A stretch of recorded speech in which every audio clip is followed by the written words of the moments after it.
your catalogue.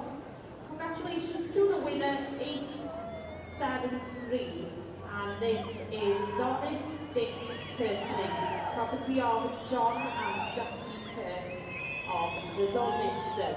Llongyfarchiadau mawr iawn i chi. And I in second here today we have 879.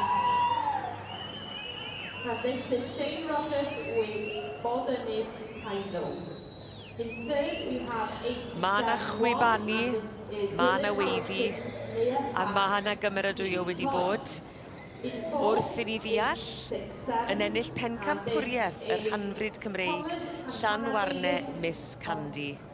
Y gaseg wag wedi mynd ar y wobr gynta ac yn ddewis hynod o boblogaidd.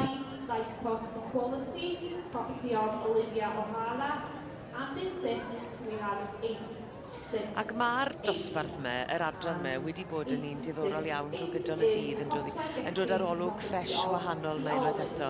Ydy wedi dod â naws gwahanol i'r brifgylch wrth gwrs. Mae'n wahanol iawn i'r Prif Cymreig. Mae'r ceffylau yma'n cael eu cyflwyno'n wahanol iawn. Dwi'n meddwl bod y dosbarth ddim yn bosib yn fwy hamddenol yn dyn nhw. Gyda'r rhai Cymreig, wyt ti'n gweld tipyn o gynnwrf yn y gynulleidfa. Gyda'r adran Rhanfrid, maen nhw'n fwy sedit, maen nhw'n dipyn fwy hamddenol. Mae'r cyflwynad yn wahanol gyda'r fwng wedi plethu. Ond amrywiaeth hefyd yn y dosbarth oherwydd ond 12.5% o wad Cymraeg sydd angen yn y ceffylau yma. Felly wyt ti'n disgwyl wedyn bod nhw'n mynd i edrych yn wahanol gyda cynlleiad o wad Cymraeg. Ac os gofian iawn, mae'r un sydd yn arwen yn gymeriad. Ydy, yn ni'n gweud ni hefyd. Wy'n credu bod e'n barod i ddathlu hyn o. Ie, wel mae hynny'n sicr fydd. Paratoi, wedi cael y llun ac yn paratoi i ddiddanu'r dorf. Yn wir.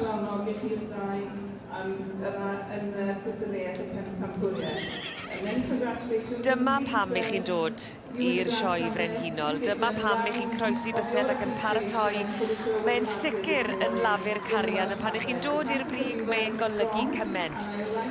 Dyma chi'r un fath i'r brig, pencampwr y Rhanfrid Cymraeg, Llanwarne Miss Candy, y gaseg wag, llongyfarchiadau i'r perchennog John Williams. So thank you to the judge, Mrs. Laura Ferris, and I hope you've had an enjoyable morning here looking at these fine animals that have come in front of you. And also to the stewards this morning who've been working quite diligently and making sure that things are running to time. So diolch yn fawr I chi hefyd i'r stewardiad. John, you said you'd had a tough year leading up to this show. You've come, you've got the red rosette, you've got a championship rosette, and now you've got the overall Welsh Part-bred champion. How are you feeling right now? This is what dreams are made of. People wait a lifetime to even get cards at the Royal Welsh. To have this, it's so special to us and the family, you know. I can hear the emotion in your voice here. The sun has come out to shine on you. It could not have been better. I just like to say, we lost Tracy's grandmother early part this year, and she's shining down on us today. Diolch yn fawr, Nan Rhys. She definitely is. Llongyfarchiadau mawr i chi. Diolch yn fawr. Diolch yn fawr.